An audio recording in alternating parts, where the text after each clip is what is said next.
Is this not why you are here? I address you tonight as a citizen of humanity. We are faced with the very gravest of challenges. Welcome back, everybody. Thanks for joining us for another episode of Live from the Plantation. Spartacus 2.0, a.k.a. Jerry Metcalf, and with me, as usual, upstairs across the gallery on his own prison phone is Lucifer 777. Today we're going to be discussing, is it okay for men to be vulnerable in prison? I think this is a pretty important topic for men in prison across America, and it's probably a pretty important topic for men in general. So, with that, we're going to have Seven start us off. Seven, hit us with what you got. Let's roll. Is it okay for men to be vulnerable in prison? I think we all know the answer to this question, or seemingly we know the answer to the question, but it's loaded and it's complex. It can't be, but on the surface, no, really, no. Remember the penitentiary. It's literally a zoo of predators. They prowl these grounds. We're among the worst of the worst. Most like just look at everybody in here. If you just did a consensus about like the cases in here, it's like one of them. On top of it, be the heinous crimes, most heinous crimes, right? You're not going to attest to this. We haven't been at our best all our lives since we've been in here. We haven't been at our best, right? So, and we oddities, we rarities, right? Like the penitentiary don't strive for reformity, but you and I, we want to be great. We want to be reformed, right? We want to be out there. We want to be a better a human being. We grow. We strive for these things, right? So we can be better for our society and our family as a whole, right? So any display of weakness can attract vultures. You know, it will attract vultures. You know, and yeah, most of the you know what I'm saying? For real, most of the time, and that's what prison rapes come from. You know, guys don't know how to defend themselves. Guys, you know, they come in thinking everything friendly and stuff like that. People that come in with like little meatballs, that's what we call like, you know, 2 years, 2 5s, you know, 5 years and stuff like that. But these guys been down 40 plus years, 30 plus years, you know, and these guys been deprived of a whole bunch of shit, you know, and they come in real friendly. You know, they come in accepting things and stuff like that, you know. And a lot of guys ain't grow up how we grow up, Jerry. You know? So that's the thing for me. Which I want to hear your thoughts about this stuff. I already know you got something real powerful and profound. Oh yeah, for sure. Vulnerability in prison, or vulnerability in men in general, is a tough one for men in prison. Obviously, like you said, for the obvious stated reasons. Me, I've always had a problem with vulnerability. Long time before I came to prison. I think my entire life, even when I was a little kid. Just think back when you're a child. Mom, dad, or the neighborhood, you know, parents, they tell you when you're crying, big boys don't cry. And you go to school, something happens. Big boys don't cry. You're always told, big boys don't cry. You get older, you bottle those emotions up and those feelings up. Like for me, they build up inside of me. They're like a volcano. And every now and then, that fucking volcano has to erupt. Usually, at least with me, when the volcano erupts, bad things happen. I've learned that that's in everybody. Good. Learned that it's good for me to be vulnerable. And I believe, yes, you're right, prison is full of a bunch of nasty motherfuckers, rotten scoundrels, always with their nose to the ground, trying to sniff out weakness. But I believe that there's majority of people in prison who want to change, they want to do better. I would go further. I would say the majority of men in prison they would like to learn how to be vulnerable. I just don't think know how. Being vulnerable is a very difficult thing for a man. Yeah. Always been really hard for me. Recently, I met somebody. Sure, for sure. I mean, stress on a man to not be vulnerable. So when he is vulnerable, I mean, it's an oddity. And this is the entire world over. Like I said, I'd met somebody, and she taught me it was okay to at least be vulnerable, 100% completely vulnerable with her, and I did that. It was a very difficult thing to do, but I was grateful. Right, I did it. Be hard sometimes, doesn't it? Yeah.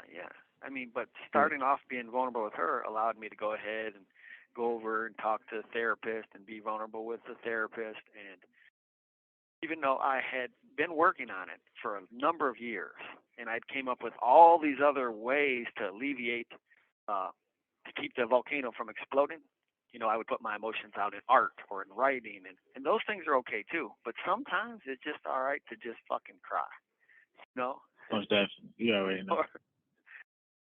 Or just tell for somebody, sure. hey, yeah. I mean, and as men, we still think it's embarrassing. Like when we did the mental health episode. You remember that? What happened afterwards when I heard your whole story? What did I do? I broke down and cried. We had a heart to heart. Right. So you stood at my cell door, but I didn't do it out in front of everyone else. Because as men in prison, that's something that's looked at as weakness. In prison, we have a saying too: "Don't take my kindness for weakness." All the time.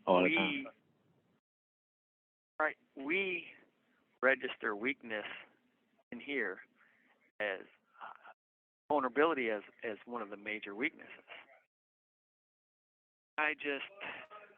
Very sad thing. I think it needs to change, but I blame the system completely, though, because this system run from the top down, from the people who run it, want us to be fucked up. If they didn't, they would have programs that would teach us how to be vulnerable, how to talk about our feelings, how to discuss the things that make us sad or the things that hurt us. These things are problems. They problems in prison. That's an issue in the prison system. The issue. Yes. Sure. Absolutely. Vulnerability is an issue. And weakness is an issue. Stuff like that. Yeah. No. But the idea of weakness is a vulnerability. Most definitely. We can't always be. We can't all be strong. Right. We can't all be strong all the time. Sometimes you need a shoulder to lean on. Sometimes you need somebody else to. Oh, here's a good. What's that? You remember that? What's that Jesus poem with the footsteps in the sand? Where most definitely. For the Christians, they look down. They're like, there was all of a sudden only one set of footsteps, and they think that Jesus abandoned them. But in reality, he was carrying. Walking in those footsteps. No, motherfucker, I was carrying you. Yeah. Most definitely. Yeah. He was carrying them. So sometimes we need somebody to carry us along for 2 or 3 steps. It's all about. Could be for half a mile. It's all about community. It's all about community for sure. Yeah, I think so. Definitely is. Well, you know my theory on that, and a lot of people probably don't. But I believe that your circle of friends, your community should be what props you along. It's great. Everyone has a family, and some people's family live together close by each other, and some don't. But I think that you should live like when you're in prison. You should be around people that are like-minded, so you have a circle of people you can build trust and build community with. But I believe the same way when we go home, it should be the same way. I believe that you should live around people that are like-minded, that think and act the same way that you do.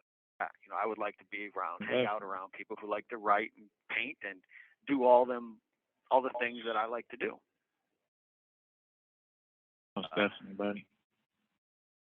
So let me ask you this. All right, so when we come back, I'm going to ask you this question, all right? hold up. Just hold on until we call. I'll call right back. Yeah, when we come back for sure. Okay, now what was that Okay. question? Yeah, so look, I'm gonna ask you this question, right? How and when do you start? How and when do you start to allow yourself to become vulnerable, right? And for me, before I go, I want to express my thoughts on it, right? Before you go, Yep. right? For me, yeah, as you know, I've been married for a while now, right? And it always take that your better half, your heart, right, to bring you down and bring you to reality, right? And this is a question that I asked myself way before I even met my wife, June. Shout out to June. And Hi, June. most definitely, yeah, it's my baby. That's the love of my life, right? So it's I started to struggle with it, right? And up until the point that I became conscious of my emotions and what triggered like my emotions and stuff like that, and I started to like really like get away from that and really like digress and decompress and reevaluate these situations that I'm putting myself in that cause these emotions. I realized that it was controlling me. Your emotions control you, right? Most of the time, right? So we try to suppress them, right? You know, we try to suppress them, right? So I've been working and striving towards being a master of my mind, body, and my emotions, right? So, and by coming into that mastery, I've learned and I've like really like exercised this single like thing to really like know what I can be vulnerable towards, know who I can be vulnerable around, and know who I can cry with as, like you and I. We share these moments and I told you about the moments that I share with another guy that we gonna introduce to the world too, named George. And right. And I haven't cried this much since since I've been down or I was a child or anything like that. Right. So For sure. it's right, it's to the point where now I really know how to allow myself to open up to people. I know when to. I know that it's necessary and it's therapeutic, and I'm gonna let you go ahead on that. So I want to know what you. All right. So hit me with the question again. I want to make sure I got it. All right. So the question is, most definitely. The question is, how and when do you start to allow yourself to become vulnerable?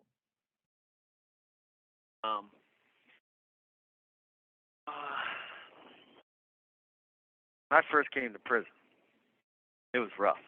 Like, I fought a lot. I had to defend myself a lot. Motherfuckers were trying to rape me. They were trying to fucking get me to join gangs, to do stupid shit. So back then, it was very hard. But in prison was a different time back then too. Yeah, it's way different. But it was very hard to be vulnerable back then. Not that I didn't even have the capacity to be vulnerable back then, but I don't think that I would have even if I had the capacity. So I think the time to be vulnerable is when you know you're in a safe environment.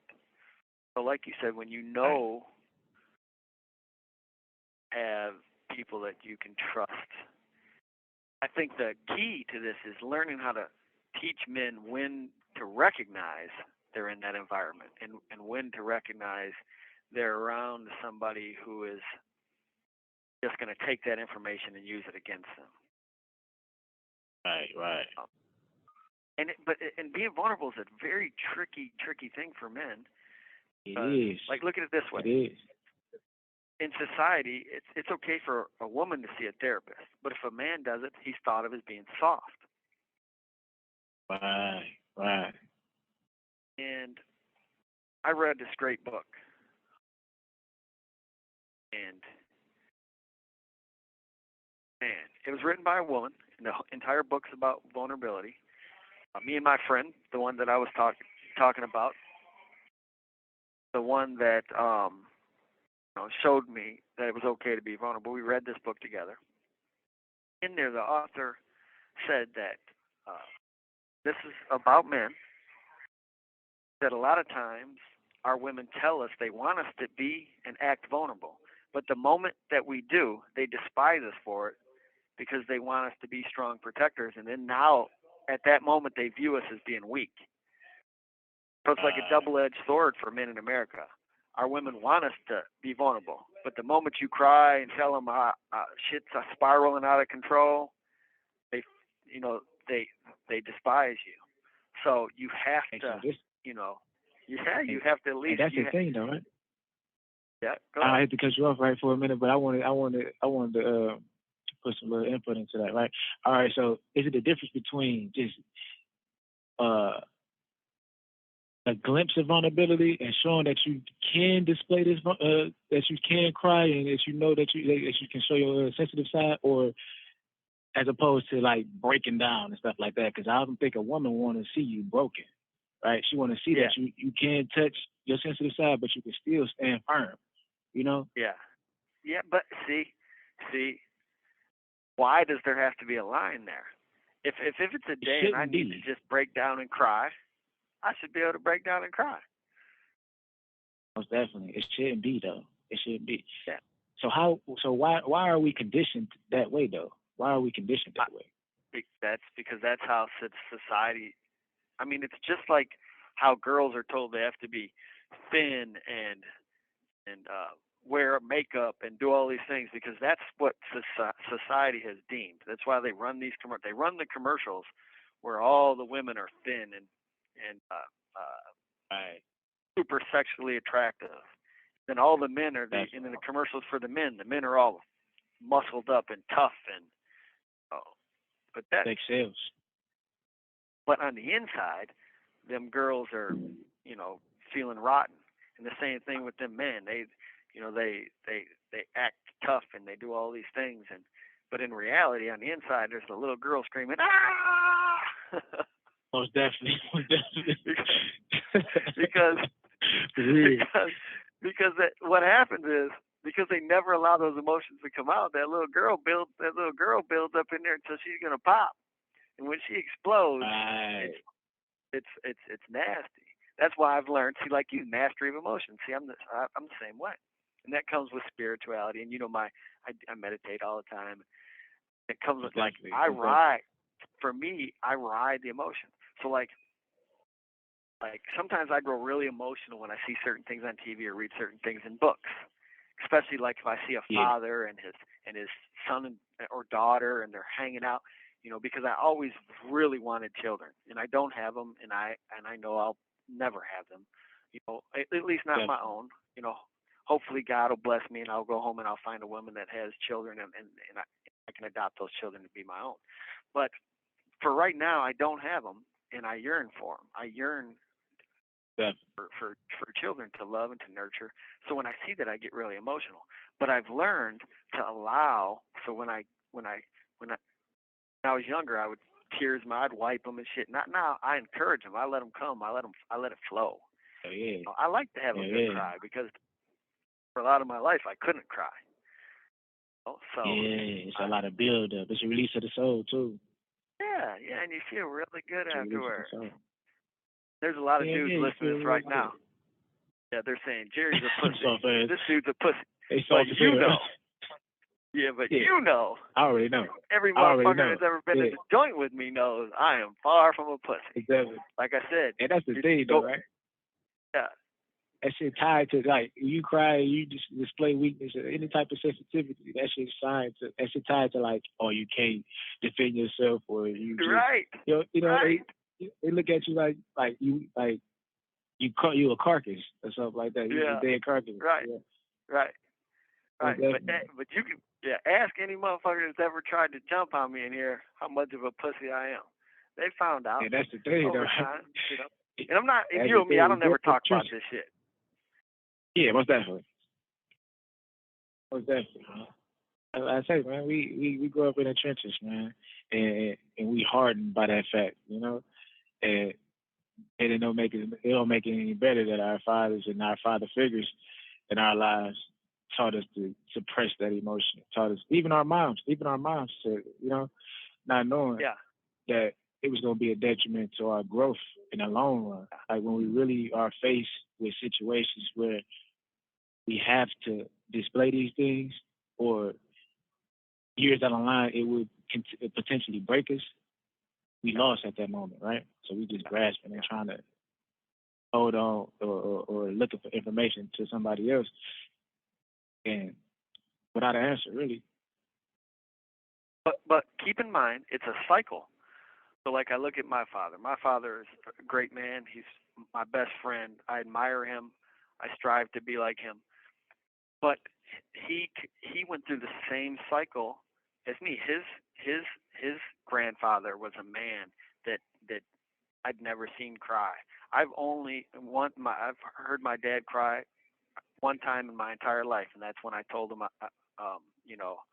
I discussed to him about I'm going to prison. They gave me 40 to 60 years in prison. It's the only time I've ever heard my dad cry in his entire life. And his father was a very very hard man too, emotionally. So these things, they come in cycles. So if I had children right now, I would be trying to teach them, hey, it's okay to cry. Or if I had grandchildren, I would be trying to teach them, hey, it's all right. And I'm not talking about like this crazy, super far left progressive shit, where you just basically the kids should be able to do anything. I'm not talking about that. I'm just talking about being able to share your emotions. That's man. That's the key. That's definitely the key, man. I think it's a really important thing to do. I think most definitely, and it's a forward way of thinking, all right? And I really think that the true guide to life is the heart, really. Like the mind will play tricks on you. That's not just like a saying. Yeah, like I was saying, right? I truly believe that the heart is the guide to life and the key to life, right? Like I was saying, your mind can play tricks on you. We already know these things. They don't just write music about it. They don't say, they don't, it's not a saying. It's not a saying. It's a saying for a reason, right? You lead with your heart. Any situation, if you lead with your heart, right? Because it'll tell you the truth. It's tied to the soul. It's tied to the Almighty, right? You lead with your heart for answers. The truth will be revealed. The gospel is written inside you, right? So I truly believe if we really like tapping that side of us more, then we'll be better like men, more well-rounded men, Still got that grit to us where we come from, where we can, display our sensitivity when it's needed, not just be like when somebody's crying or your wife crying, that you're not there to console, you're not there to really like be present in emotional moments when kids around and stuff like that. Because Scarface, the Scarface song, "Never Seen a Man Cry Till I Seen a Man Die." It should never be a situation where the only time you cry is when somebody died. Yeah. Matter of fact, you should celebrate that they've moved on. That's the thing. Because it's you already know how we feel about this, so you already know our thoughts on it. It's a will. It's you being kicked from it again and be placed back into his life. Right? I'd like to comment on the love thing, right? So, for me, there's only two emotions. That's love and fear. Everything else stems from those two things. So every like supposed or so-called good thing that comes from you comes from love, and every supposed or so-called bad thing comes out of fear. And I say supposed because there's really no such thing as good or bad. It's all subjective. But vulnerability, both of these affect vulnerability.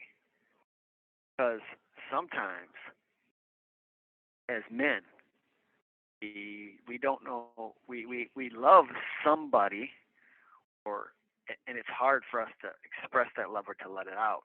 That's not being vulnerable. The vulnerable route would be to say, I love you, knowing there's a chance to be rejected, and so like with that part of it, I've conquered that part.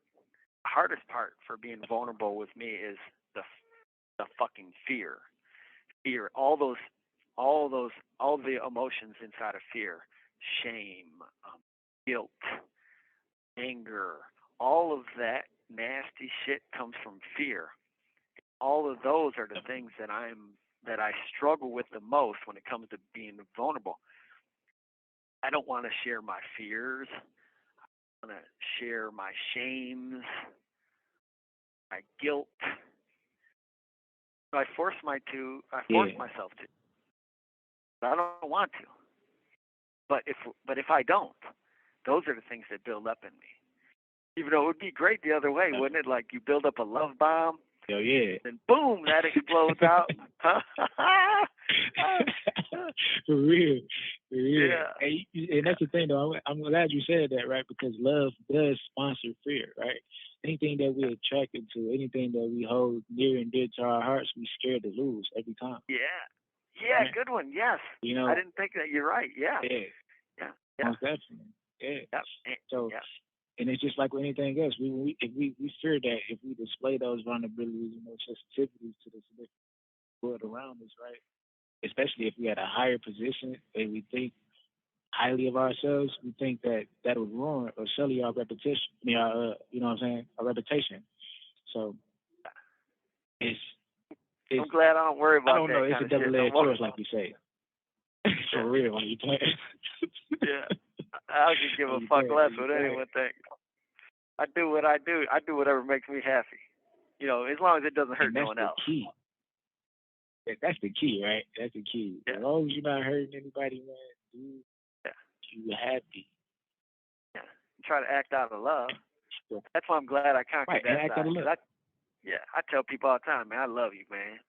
Or like when I sign my emails, I love you. Hell yeah, you better say you gotta lead with love, bro. You gotta lead with love every time. Yeah. But a lot of especially with men, when you say I love you to them, they're thinking, oh my God, you've been in prison too long. You're trying to fuck me. They equate love with fucking. Right. You think they think I'm trying to bang them. That's crazy, bro. There's always, I don't know, man. It's guys in here gotta, I don't know. Like dogs, right? I'm dealing with this. I don't think they know we're in the dog program. I think we wrote it in our little bio and stuff like that. Yeah. I'm dealing with this dog right now. Yeah, but don't forget, keep the phone close to your mouth because as you move it around, you're fading in and out. Okay. Yeah, I talk low. I'm a little soft spoken. And that can be a vulnerability too, in itself. The soft spokenness, you can take that, as a weakness. So, I'm dealing with a dog that got male dominance issues, right? Yeah. He just cries, and he got these high-pitched cries. And for a dog, you just want to sniff at him and get all type of information from him and stuff like that. And I'm trying to figure out ways to break this male dominance issue, and it's hard for me to try to do it, but I'm doing it now because I see it's excitement, It's excitement. So, got it? Yeah.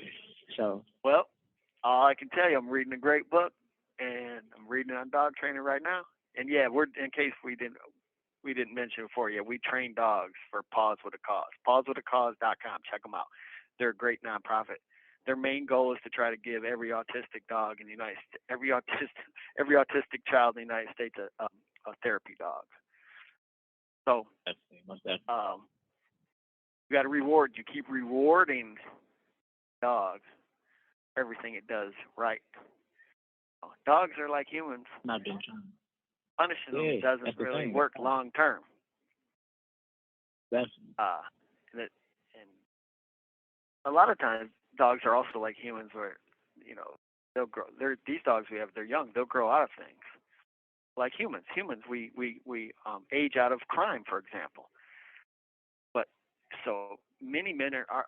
Michigan has the oldest average prison population in the United States.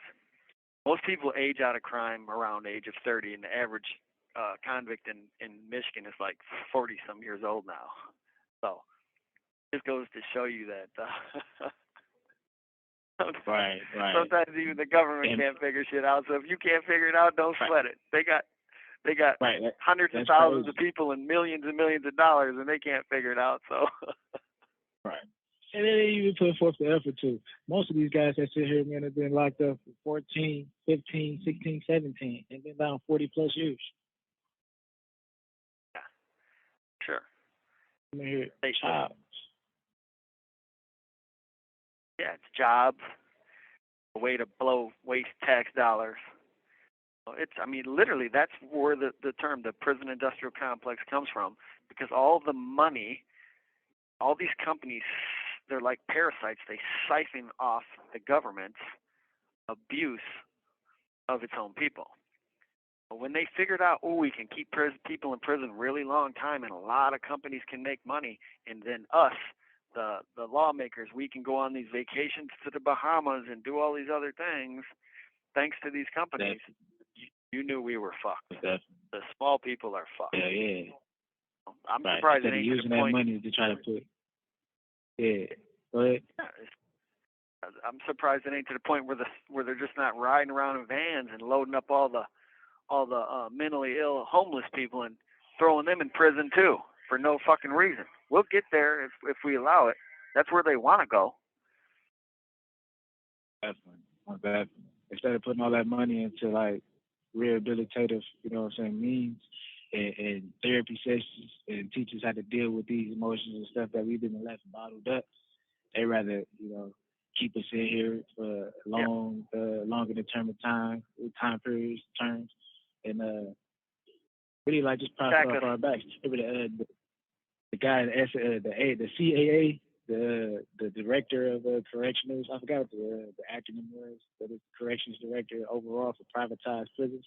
He said he made the comparison to prisoners as being used cars and hamburgers. Fuck. I don't get it. That's how they look at it. They privatize prison system. Yeah, but explain the used cars and hamburgers. All right. So used cars. So when you get a lemon or a used car from a used car dealership, right? They're trying to get it off as quick as possible, right? And I believe, if I'm not mistaken, that the privatized prison systems, they profit off the rotation of prisoners too. Like you go to this. As long as you fill this facility up, you get like this certain amount of dollars each year annually or something like that. Sure. And, sure. And right. And when hamburgers, like, you see it advertised on McDonald's all the time. 99 billion burgers or 99. They keep them tallies on how many burgers they sell. Yeah. So, right. And that's so the we thing. Are so we ain't nothing but like. Right, we give a statistic with a price on your head, right? Yeah, they stack us like cords. Give a fuck about therapy. Take me. I've been in prison for 28 I'm working on my 28th year. I got about 5 more to go. They've offered me nothing. Everything that I've done to improve myself, I had to improve myself. I had to do it myself. There isn't like people think, oh man, prison is this great place. I could just walk down and go in an office and have group sessions. Fuck no. Matter of fact, if we try to have our own group sessions, right, they break us up and say you can't be in a group. They don't even want us to do it. They discourage it. We be running Spanish class. We write on the glass. They say, "Oh no, take this stuff down." They really try to do everything to cut us down. Right, to deter us. All right, man, we're out of time, man. Let's finish. Let's wrap this shit up. What do we do here live from the plantation? Break the chains, my baby. Break the motherfucking chain. Be vulnerable. Definitely, man. All right, man. Thanks for tuning in. Tune in next time. Don't cheat yourself. Treat yourself.